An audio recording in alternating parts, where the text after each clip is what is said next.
Alright, so a little bit of a lightning round recap. Ice cold beer. My original PCB had a bunch of issues and hacks. I think it started with like there was like drive transistor issues that would keep the solenoid from firing the ball back into play. There were numerous hacks already on the game, and then there were sent it off, had it fixed.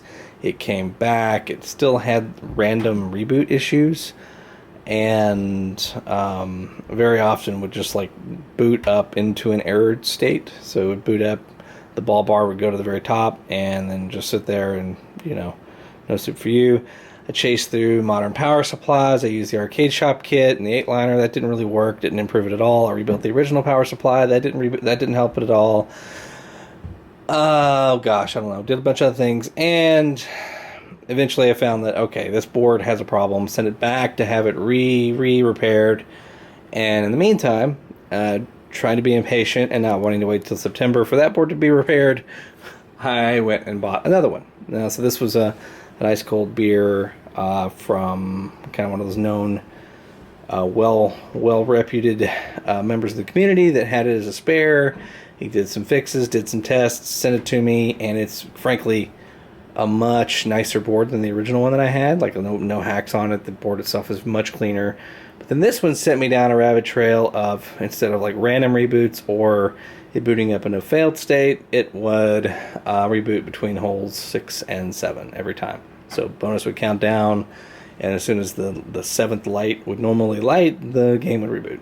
So talking to him, we went back and forth, and that sent me down this whole rabbit hole of like chasing ROMs, that we were thinking it was a logic problem, or at least I was.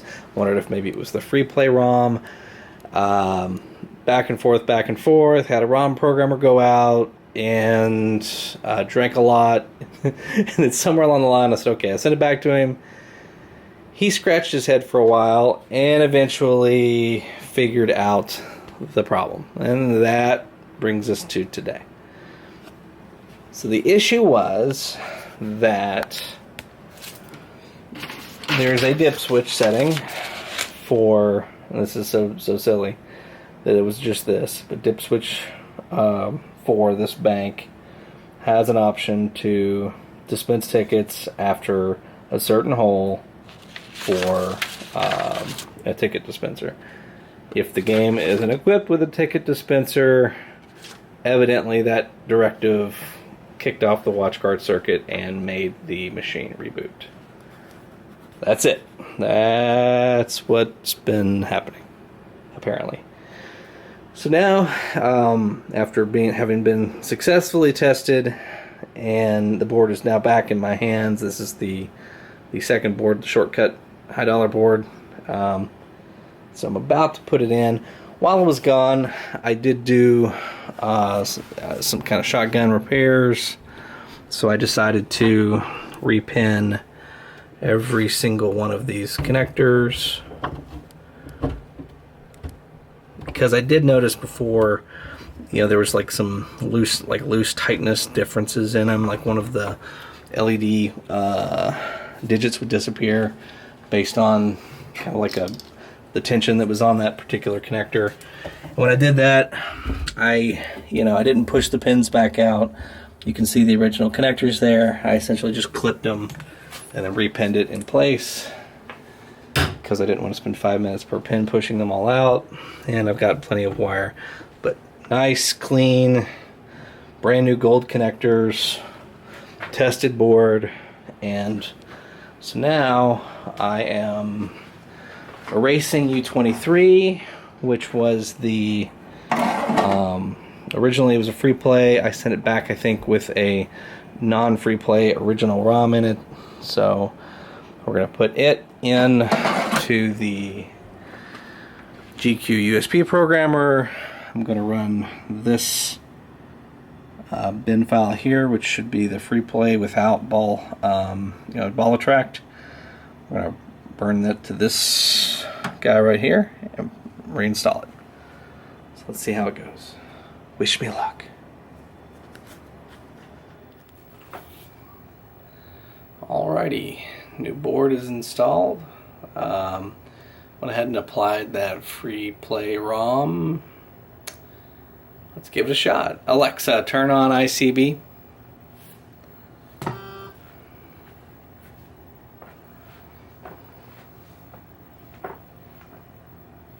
That's a good sign.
So before, after the bonus countdown here, it would reboot. I have faith it won't this time.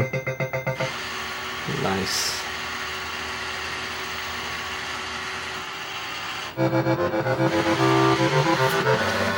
This is cool. So now that I finally have a working, kind of reliable PCB set in the game, I can start working on some of the other mechanical and superficial things that I'd like to do to it. So one of those is I'd like to try to get the ball bar off and polish it. There's like a low spot on the right hand side that the ball will settle in, so it makes it hard. You can't really rest the ball on the right hand side, or if you do, it doesn't want to come out very easily. You end up having to like really tilt the ball to get it off. So think about reversing the bar, and polishing it and seeing if I can get that out. I haven't been able to find repro ball bars anywhere.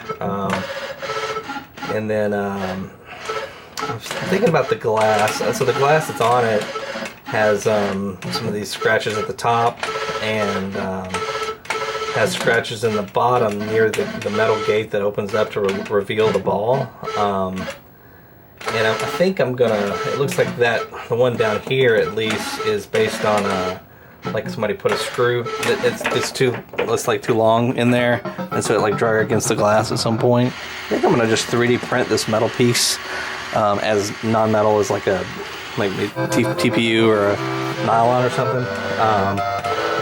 But just make a lightweight alternative version of it, because it really doesn't need to be metal, it just needs to be rigid.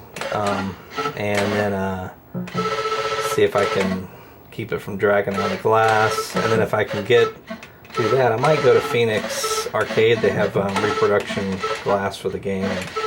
I might decide to go ahead and doll it out and give it a fresh glass set. I'm not doing great on ball 8. So yeah, this is cool. Finally getting the PCB gremlins worked out.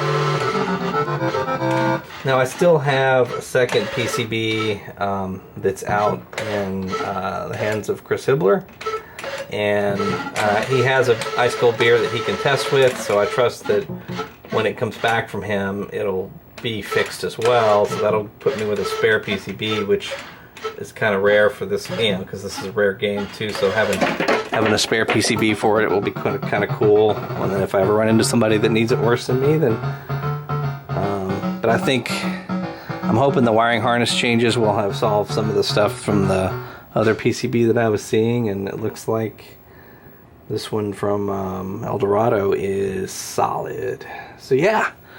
Well, thanks for watching. I hate that I didn't get to 10. I think my best game was 2 10s and a 7, but whatever. I guess I'm better at packing the board up and mailing it off than I am playing the game, but that'll change soon. Anyway, thanks for watching. Just want to follow up on this this crazy roller coaster that's hopefully finally over. It's funny, the simplest game I have has been one of the most high maintenance for some reason, but I think we're there.